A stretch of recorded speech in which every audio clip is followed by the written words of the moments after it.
A very good morning to all my dear students. I hope you all are doing well and studying hard for your upcoming exams. This is Anuradha Tripathi, your science teacher before you, and I am going to explain the chapter number 3 of your textbook, that is Materials of Daily Use. In this chapter we are going to cover certain topics. They are as follows. The very first part that we are going to learn in this chapter is the introduction to fibers, where we'll be learning about what are fibers, what are yarn, what are fabrics. Then we'll be learning about the types of fibers such as plant fibers, animal fibers and synthetic fibers. Next we'll be learning about the major animal fiber, that is wool. Hence, we'll be studying about the process of extraction of wool. Then we'll be learning about the sheep breeding. Then we will learn about the other animal fiber, that is silk.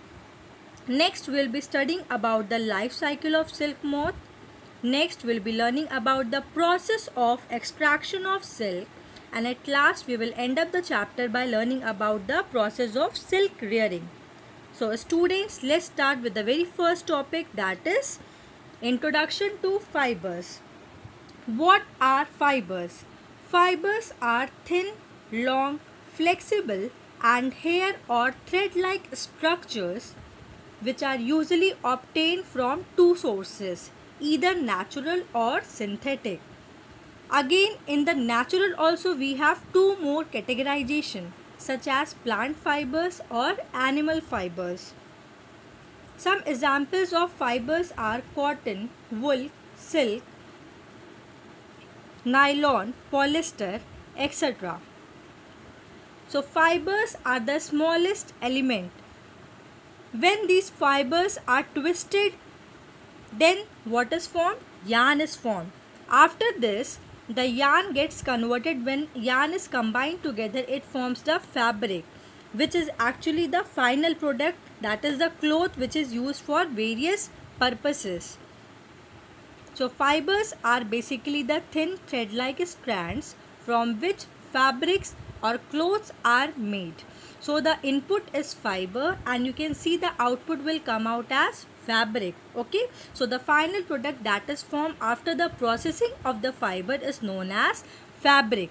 So the conversion of fiber to fabric takes into 3 steps. From fiber it will get converted into yarn or the filament. After that it gets converted into the fabric. As you can see, it is written over there in the PPT also.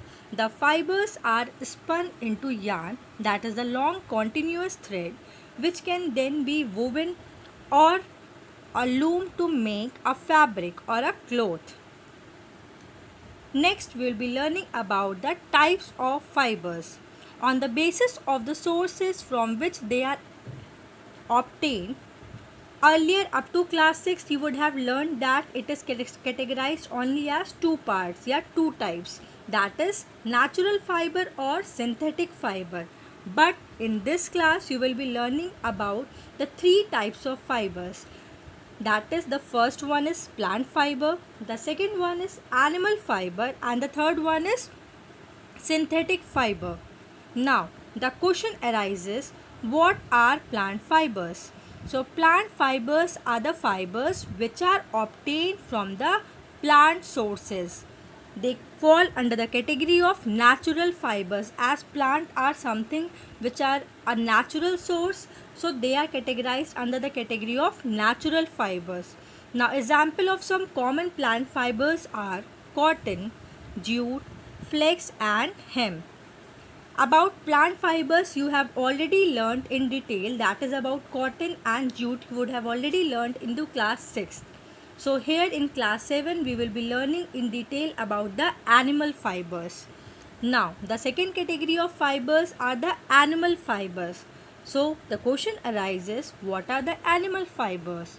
Fibers which are obtained from the animals are known as animal fibers, or the fibers whose sources are the animals are categorized under the category of animal fibers. They also fall under the category of natural fibers because animals are something which are naturally occurring onto the nature. This is a natural being, that is why it is also coming under the category of natural fiber. Now some examples of common animal fibers are wool and silk, which we will be learning in this chapter in detail. How this wool and silk are actually obtained from the animals and how do we use it, how these fibers are obtained, how we convert them into the yarn, and at last how do we obtain the fabric out of them. Now, talking about the last category, that is the third category of fiber, that is synthetic fiber. Synthetic fibers are the man-made fibers. They are made from chemicals. Therefore, they possess their own property. So, synthetic fibers are the fibers which are actually manufactured in the industries by the humans. For example, nylon, rayon, polyester and plastic. There are some advantages of the synthetic fibers, such as they are larger in length and they are very long lasting. But they do have some disadvantages too. Like the synthetic fibers are the poor absorbents of the moisture. Hence they can catch fire easily. Therefore they are not very safe. So here you can see a flow chart is there where you can see that fiber was actually divided into two basic parts, that was the natural fiber and the man-made fiber. Now these natural fibers are again categorized into two parts, that is the plant fibers and the animals fiber. The examples of plant fibers are cotton, flax and jute, whereas the examples of animal fibers are wool and silk. As you can see, the examples of man-made fibers or the synthetic fibers are also given, such as nylon, polyester, polythene, polypropylene and rayon. So this is basically a flow chart that is showing how the fibers are categorized on the basis of the sources from which they are produced. I hope it is clear to everyone. So let's move to the next topic, that is wool.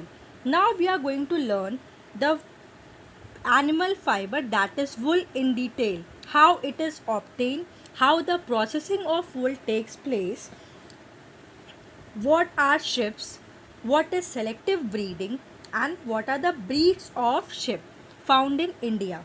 So talking about the very first part, what are wool? Wool is basically a fibrous protein which is obtained from specialized skin cells called follicles.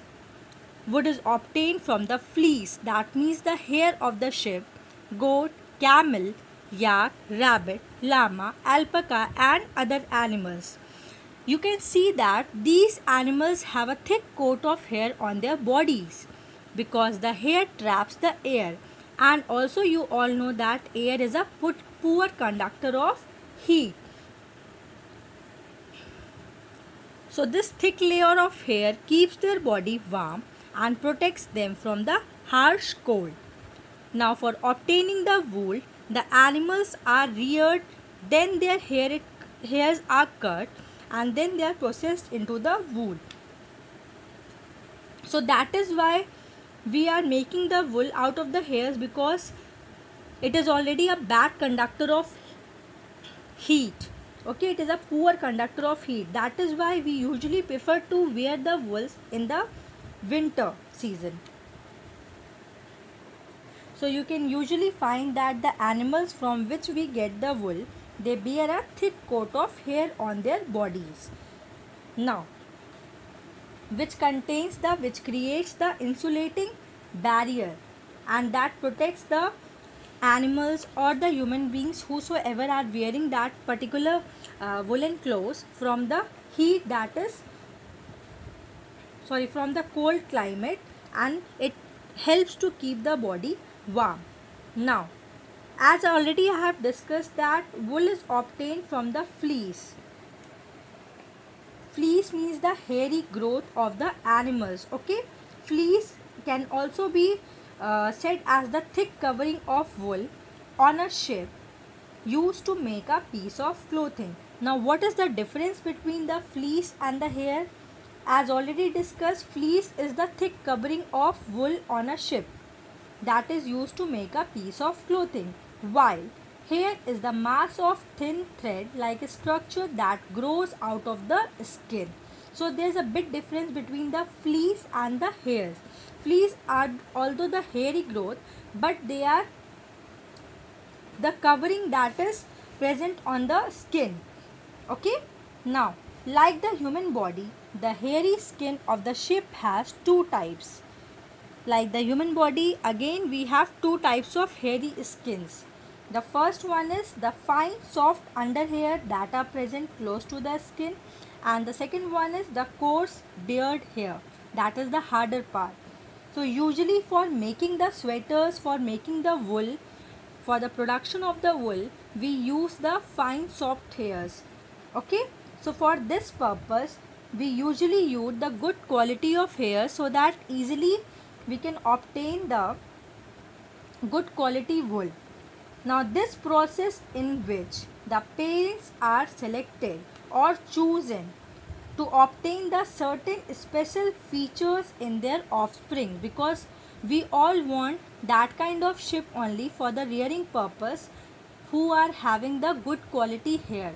So for this purpose, so that the ship can produce the good quality hair, we do the process of selective breeding.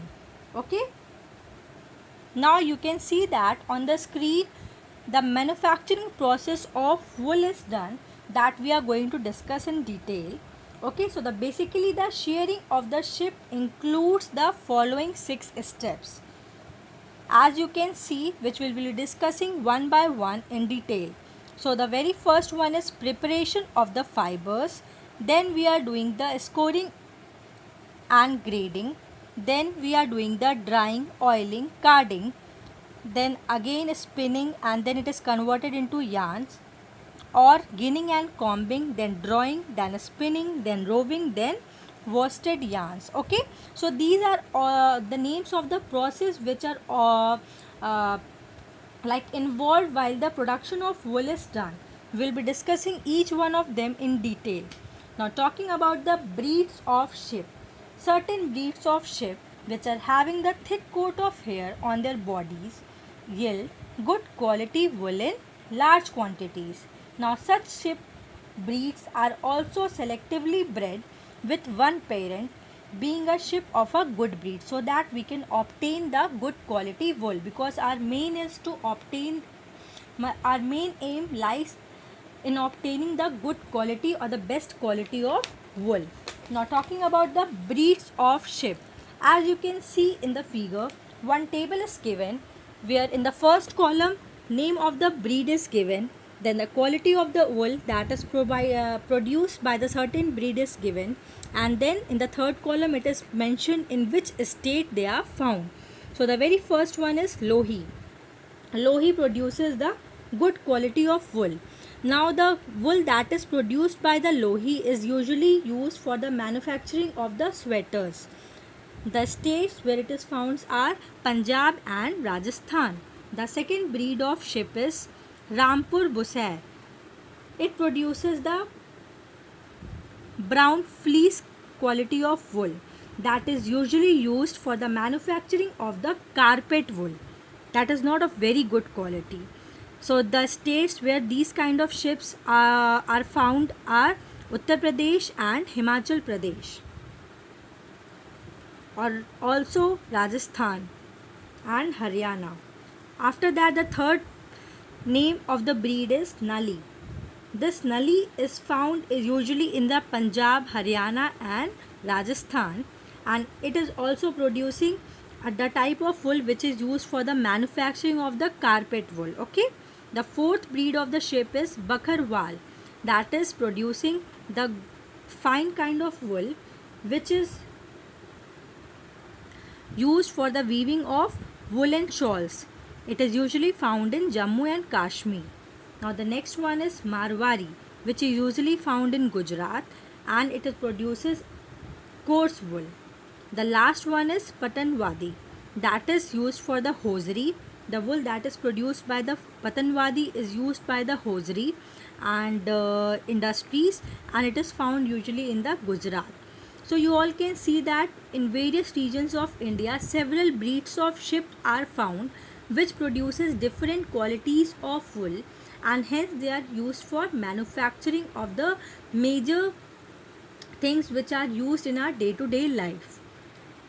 Many more breeds of ships are there which is not mentioned in the PPT, so you can obviously check out for that also.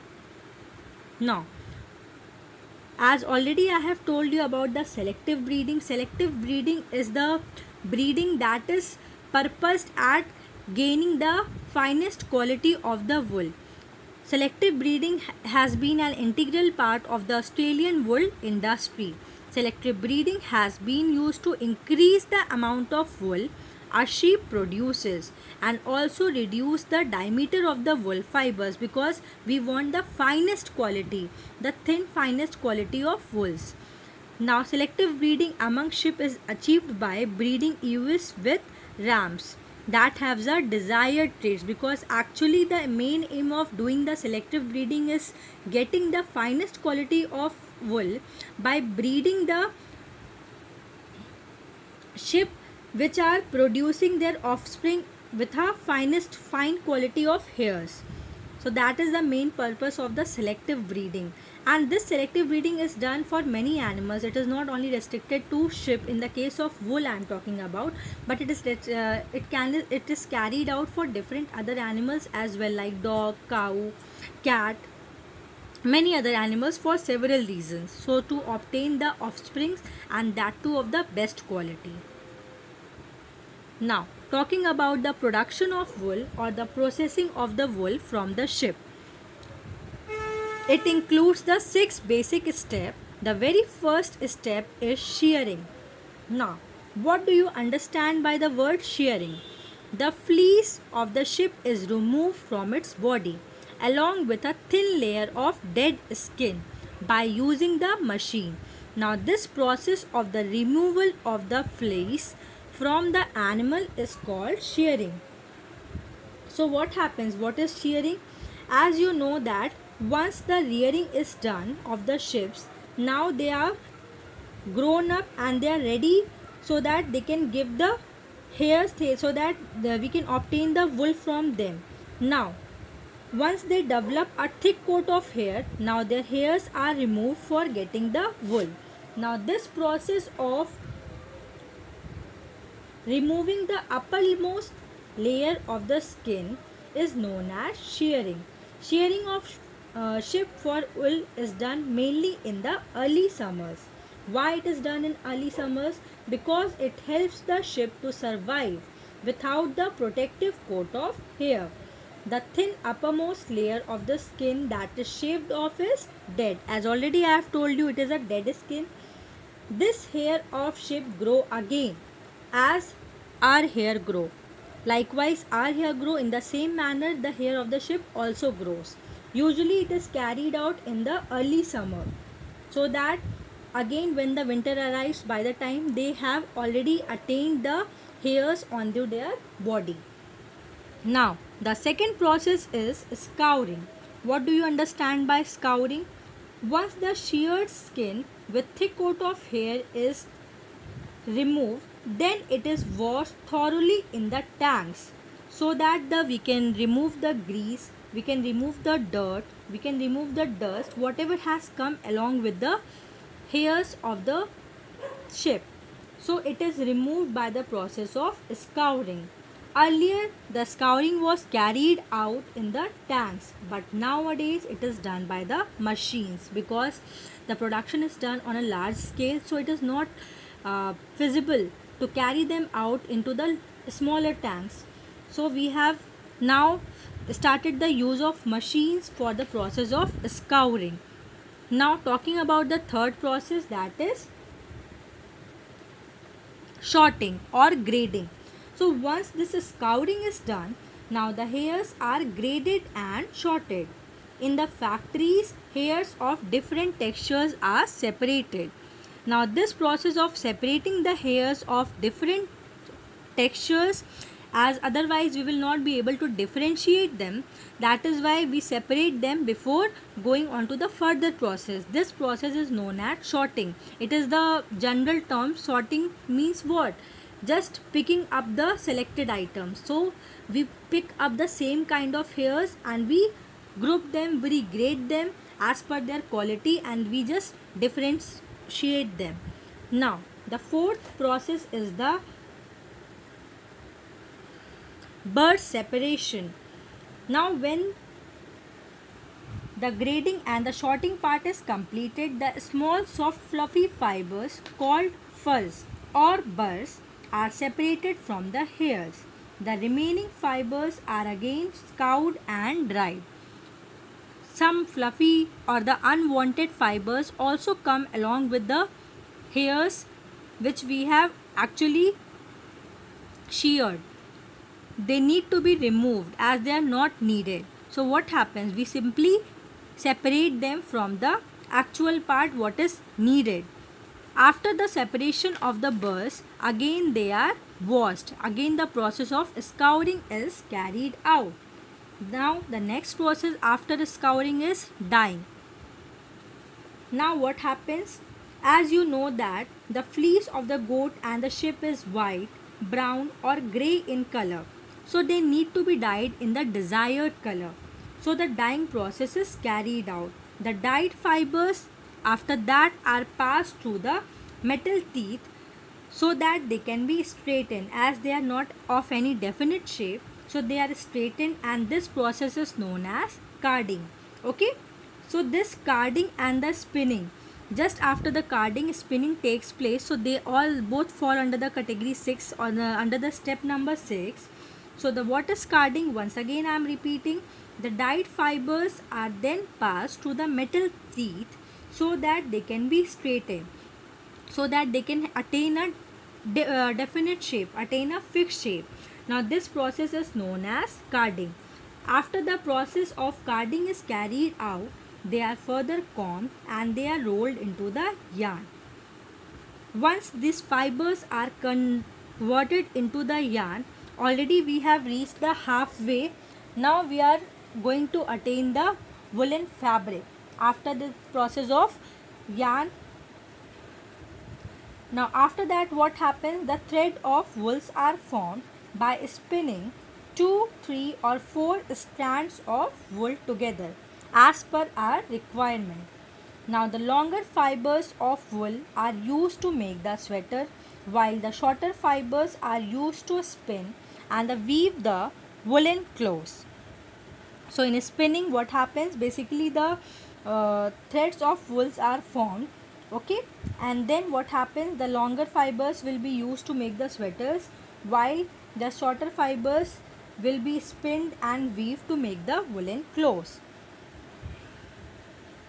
So I hope this up to the part of wool it is clear to everyone. Now we are moving towards the next second important animal fiber, that is the silk. Now what is a silk? Silk fiber is again obtained from the cocoons of the silkworms, that is the animal source, and thereby it is known as animal fiber, as it is produced by a moth. Moth is basically a species that is usually known as the silk moth. The scientific name for the silk producing moth is Bombyx mori. It is one of the most beautiful moths ever found. This silk moth lives on the leaves of the mulberry plants. Now talking about the process of sericulture. What do you mean by the sericulture? The rearing of the silkworms for obtaining the silk is known as sericulture, or in the other words we can say that the breeding and the management of silkworms for the production of silk is known as sericulture. Talking about the history of silk, it was first discovered in China around 3500 BC. Silk became a prized possession because of its fine quality and luxure. Luxure means shiny appearance. Originally, it was used by the emperors only. It was through trade that silk spread to other parts of the world. Over a period of time, silk was a staple item of trade during ancient times. Due to this, the ancient routes which linked China to other parts of the world are called Silk Route. Okay, so some names were also given to the routes known as Silk Route. As per the historians, silk was produced in India also. Proof of use of silk during the Indus Valley civilization has also been found. So this is basically a brief history of the silk, how it was invented, what was the quality of the wood, this kind of fiber. All these things were discussed. Now telling about the very important topic, that is the life cycle of the silk moth. As you all know that the female species of the silk moth is shorter and stouter than its male counterpart. It attracts the male counterpart by secreting pheromones. Now, this female species of the silk moth lay eggs on the leaves. After about 20 days, the eggs hatch into larvae, as you can see in the flow diagram also, in the cycle also. After 20 days, what happens? The eggs hatch into the larvae. These hatched larvae are called silkworms or caterpillars. Now these silkworms are continuously fed on the finely chopped mulberry leaves. As you can see in the figure, they are fed onto the finely chopped mulberry leaves for about 6 weeks. Now during this period, they grow in size and their glands that produce the silk develop and attain 1/3 the size of the larva. At this stage, the silkworm is ready to enter the next stage of its life cycle called the pupa. I hope everyone can see the pupa on the screen. You can see inside the cocoon, the caterpillar is being changed into the pupa. Now the pupa holds itself by weaving a net around its body, by swinging its head from side to side in the form of 8. Okay, it forms 8, the letter 8, by swinging its body from side to side. So it basically holds itself by weaving a net so that it can protect itself. Now, while swinging the head in this manner, the silkworm secretes a wet sticky substance. This substance is made up of protein which hardens on the exposure to air. What happens after sometimes it gets hardened by the exposure of the air and later on it becomes the silk fiber. Soon the silkworm is completely covered by the silk fiber. You all can see in the next one that the silkworm is completely covered with the silk fibers and this covering is known as cocoon. After this, what happens? A cocoon is spun by usually 2 long continuous fibers from the 2 glands. Finally, the 2 ends of the fibers are joined by using a sticky substance, that is sericin. The silkworm continues to develop into the cocoon. Once the cocoons are spun, the pupae turn into the adult moths. As you can see in the figure, 2 adult moths are there with each other. So likewise, we have obtained the adult moths from the silk. So once again, let's see. First, the eggs are present on the mulberry leaves. Then this egg changes into the larva. Then it changes into the caterpillar. After the caterpillar, it changes into the pupa. Then it develops a covering that is known as cocoon. And later on, it develops into an adult moth. So this is basically the life cycle of the silk moth. How after being hatched, it gets converted into the adult moth. So this is the cycle which goes on going, and in the same way we obtain the silk from these silk moths.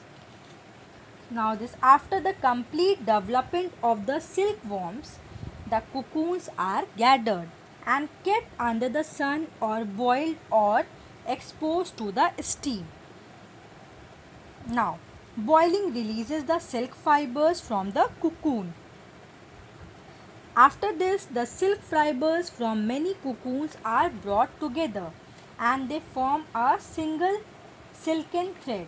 This process is known as reeling of the silk. Reeling is done in the special machines which helps in unwinding the fibers of the silk from the cocoons. Broadly, we have three grades of silk which are obtained from the cocoon. The very first one is reeled silk, the second one is spun silk, and the third one is nail silk. The unwound fibers from the finest quality silk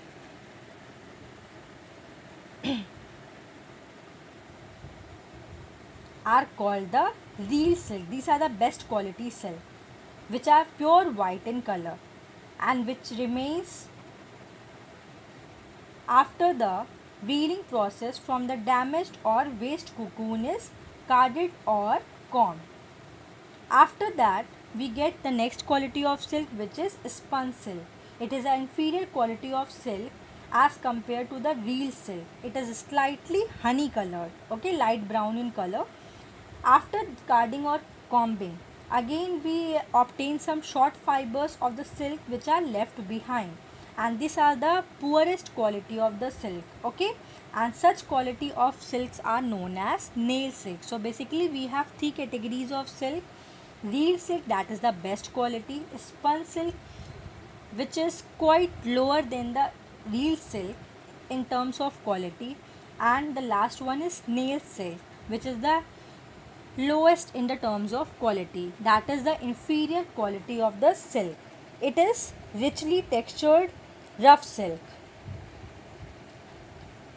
When we talk about the processing of the silk, one more terms come, that is throwing. Now what is this throwing?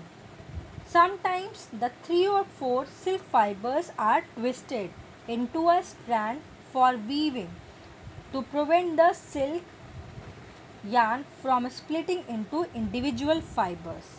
This process is known as throwing. Now the silk fiber, talking about the silk fiber, this silk fiber is again made up of two proteins, sericin and fibroin, which are soft and elastic. Silk fiber is basically shiny and luxurious. It is a very strong fiber. Also, you know that it is one of the most expensive fibers. Now you can see that how is this silk fiber made. One more figure is given, how the heating of cocoons take place. As I have already told you, the boiling process takes place or the steaming process takes place, then which unravel the cocoon, then the loading is done, hence twisting is done, that is known as throwing. Then rolling of the silk fibers or the silk yarns are done as the fibers gets converted into the yarn after the process of throwing. Then rolling is done. After that, dyeing is carried out so that we can obtain the silk fibers into the desired colors, and hence the last process, that is weaving, is carried out so that we can obtain a fabric out of it. At last, I would like to talk about the properties also of the silk fibers. The silk fibers do not conduct the heat. They are good insulators. Silk clothes keep us warm in winter while they keep us cool in summer. Silk clothes can be dyed before or after weaving. Now, silk is also termed as the queen of fibers. Why? Because it is used in variety of dress materials. Also, as I have already told you that it is one of the most expensive fiber. Also, it has the quality of exhibiting both the properties, keeping warm in the winters and cool in the summers. So in respect of all these qualities, silk is termed as the queen of fibers. We have various types of silk also. Some are good quality, some are inferior quality, some of them are of moderate quality. Now this rearing of silkworms. The female silk, as already I have told you, it lays eggs. Then these eggs are stored over a clean cloth or the paper strips.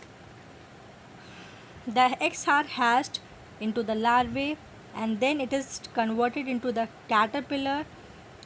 Now these silkworms are kept in bamboo trays and feeds on the mulberry leaves and grows in size. After this, the cocoons get hardened because of the exposure of the air, out of which the silk moth is developed. Now you can see some different types of silk in the presentation. So we have various types of silk which are used in our day-to-day life for making the dress materials and for the variety of purpose, like mulberry silk, chanderi silk, organza silk, tushar silk, eri silk, tasar silk. Many quality of silks are there depending upon the quality.